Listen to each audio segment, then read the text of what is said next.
एक रिक्वेस्ट है कि अगर आप चैनल पर नए हैं तो किसी भी अपडेट के लिए चैनल को जरूर सब्सक्राइब करें और अपनी लाइफ में एक पेड़ जरूर लगाएं। यहाँ पे कुछ क्वेश्चंस की लिस्ट है जो आपके इंटरव्यू पॉइंट ऑफ व्यू से इम्पोर्टेंट हो सकता है। तो इसमें जो सबसे पहला क्वेश्चन अराइज होगा उनकी तरफ से, ये कॉमन क्वेश्चन है, tell me about yourself. यहाँ पे कैंडिडेट गलती ये करते हैं कि अपने हॉबीज़ में या स्ट्रेंथ में कुछ ऐसी बातें बोल देते हैं जिनके बारे में उनकी एक्सपर्टीज़ नहीं होती है। जैसे कि अगर आपने बोल दिया कि मेरी हॉबीज़ प्लेइंग क्रिकेट है, तो आपको क्रिकेट के बारे में एक एक नॉलेज होनी चाहिए। जैसे कि आपने बोल दिया कि मेरी जो हॉबीज़ है वो रीडिंग बुक है, तो आप किस किस ऑथर को पढ़ना पसंद करते हो, वो ऑथर किस किस थॉट्स पे बुक लिखते हैं, इसके बारे में पूछा जा सकता है।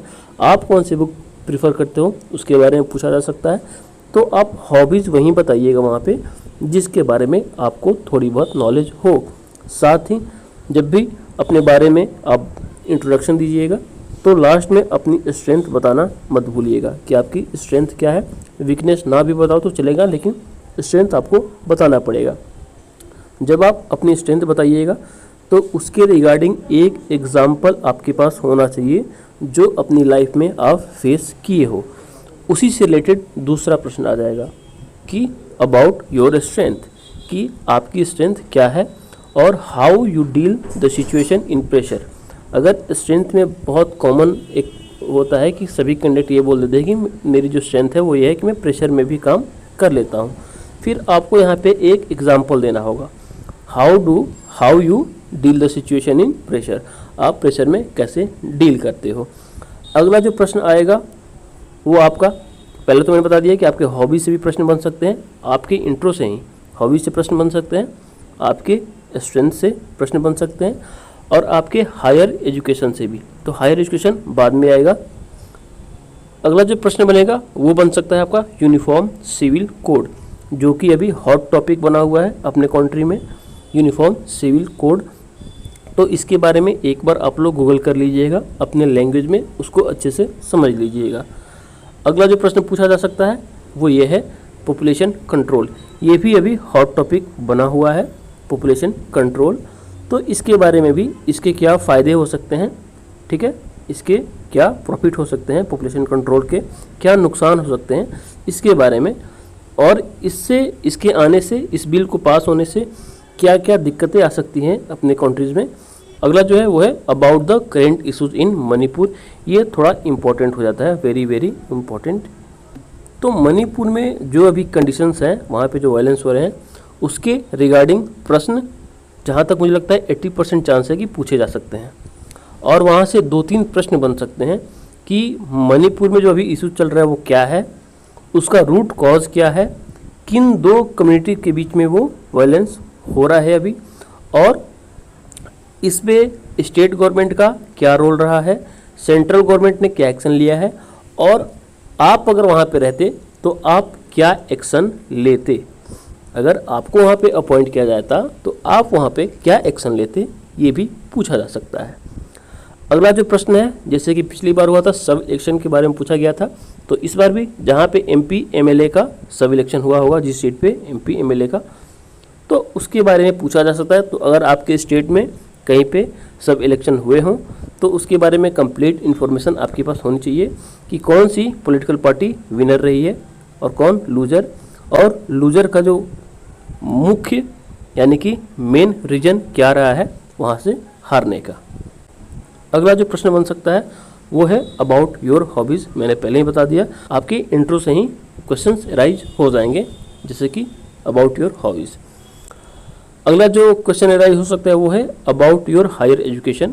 जैसे कि आपको पता है कि ये 10th लेवल की जॉब है और आपके पास अगर ग्रेजुएशन की डिग्री है, आप ग्रेजुएट हो, तो आप ग्रेजुएट होने के बावजूद इस 10th लेवल के जॉब के लिए क्यों अप्लाई किए हो, इसका जस्टिफिकेशन आपको देना होगा। तो इसका जस्टिफिकेशन आप पहले से ही प्रिपेयर करके जाइएगा कि आपको वहाँ पे क्या बोलना है, और ऐसी चीज़ बोलना है कि जिससे उसका निगेटिव इफेक्ट ना पड़े आपके ऊपर, ठीक है। तो जो भी आपका नेचुरल कॉज होगा वो वहाँ पे बता देना है। अगला जो क्वेश्चन अराइज हो सकता है वो है 11 number, why did you apply for this job. यहाँ पे इफ़ होगा, बिकॉज यहाँ पे why did you apply for this job if you have higher qualification जैसे कि मैंने आपको बताया यहाँ पे अबाउट हायर एजुकेशन।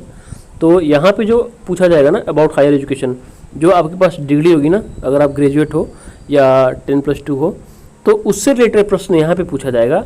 और हायर एजुकेशन होने के बावजूद आप इस पोस्ट के लिए क्यों अप्लाई कर रहे हो, वो यहाँ पे पूछा जा सकता है।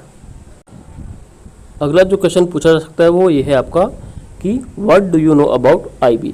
आप IB के बारे में क्या जानते हो, कहाँ से जानते हो, ठीक है ना। तो आपको उसके बारे में नॉलेज होनी चाहिए जिसका आप इंटरव्यू देने जा रहे हो। जिस चीज़ का आप इंटरव्यू देने जा रहे हो उसी के बारे में अगर आपके पास नॉलेज नहीं है तो ये बहुत बड़ा लैक होगा। तो आपको IB के बारे में अच्छे से जानकारी होनी चाहिए। ये कब इस्टेब्लिश हुआ, क्या क्या काम है इनके, ठीक है, और इनके हेडक्वार्टर कहाँ कहाँ पे है, इसके बारे में जानकारी आपको होनी चाहिए। अगला जो है करेंट अटैक्स ऑन CRPF इन छत्तीसगढ़। जहाँ तक मुझे लगता है छत्तीसगढ़ में CRPF पे कुछ अटैक्स हुए थे जिनमें हमारे कुछ जवान शहीद हुए हैं। तो इसके बारे में भी आपको पढ़ के जाना है कि वहाँ की गवर्नमेंट्स इसके अगेंस्ट क्या एक्शन ली और क्या एक्शन लिया जा सकता है, और नक्सल इफेक्टेड एरियाज में अभी किस किस सुधार की ज़रूरत है, वहाँ पे किस किस चीज़ की ज़रूरत है। अगला जो है आपका G20, हमारे देश में भी G20 का सम्मेलन हुआ है, तो इसके बारे में भी पूछा जा सकता है। अगला जो है वो है आपका न्यू एजुकेशन पॉलिसी NEP, जो अभी NEP जो केंद्र सरकार अभी लागू करने जा रही है, सेंट्रल गवर्नमेंट, और उसका ब्लूप्रिंट भी तैयार हो चुका है, तो इसके बारे में भी पूछा जा सकता है। अगला जो है वो है India China border issues. Arunachal Pradesh में जो भी इशूज़ चल रहा है अपना इंडिया चाइना के बीच में, उसके बारे में भी पूछा जा सकता है। अगला है यूपी मॉडल। यूपी मॉडल की भी बहुत चर्चा है, चाहे वो वहाँ की इंफ्रास्ट्रक्चर हो, वहाँ के जॉब्स के हो, या वहाँ के जो माफिया के अगेंस्ट जो गवर्नमेंट रूल्स अपना रही हैं, जो एक्शन ले रही हैं माफिया के अगेंस्ट, क्या वो सही है, क्या वो कॉन्स्टिट्यूशन के अगेंस्ट है। अब यहाँ पे कुछ टिप्स हैं जो मैं आपको बता दे रहा हूँ आपको क्या करना है। पहली बात तो आपको डेली न्यूज़पेपर पढ़ना होगा, ठीक है। अगला जो है प्रैक्टिस ऑफ स्पीकिंग, बोलने की कोशिश करिए, मिरर के सामने खड़े हो जाइए और कम से कम 20 मिनट 15 मिनट वहाँ पे बोलिए, अपना इंट्रो दीजिए, अपने हॉबीज़ के बारे में बताइए, अपने स्ट्रेंथ के बारे में बताइए। अगला जो है generate questions according to your educational qualification and try to justify. खुद से ही क्वेश्चन जनरेट करिए अपने माइंड में कि मुझसे ये अगर प्रश्न पूछा जाएगा, ये क्वेश्चन पूछा जाएगा, तो उसका क्या मैं आंसर करूँगा वहाँ पे, ठीक है ना। तो बहुत सारे क्वेश्चंस आपके माइंड में खुद से ही अराइज हो जाएंगे जब उसके बारे में आप लोग सोचिएगा। तो खुद से क्वेश्चन जनरेट करिए अपने माइंड में, अपने एजुकेशन से रिलेटेड हो, ठीक है, आपके स्ट्रेंथ से रिलेटेड हो, आपके हॉबी से रिलेटेड हो, कि आप क्या वहाँ पे आंसर करिएगा अगर ऐसा प्रश्न पूछा जाता है। और try to speak in English और मिक्स, कोशिश करिए कि आप इंग्लिश में ही वहाँ पे अपना इंटरव्यू दें या इंग्लिश प्लस अपने रीजनल लैंग्वेज में इंटरव्यू दें, ठीक है ना। तो इन सब चीज़ों पर आपको काम करना है। PDF जो है आपको मिल जाएगी मेरे टेलीग्राम चैनल पे। बाकी आपको कोई डाउट हो तो आप मुझे इंस्टाग्राम पे डायरेक्ट DM कर सकते हो। इंस्टाग्राम की ID आपको मेरी इस वीडियो के डिस्क्रिप्शन बॉक्स में या कमेंट सेक्शन में मिल जाएगी। चैनल पर नए हैं तो चैनल को जरूर सब्सक्राइब कर दीजिएगा। धन्यवाद।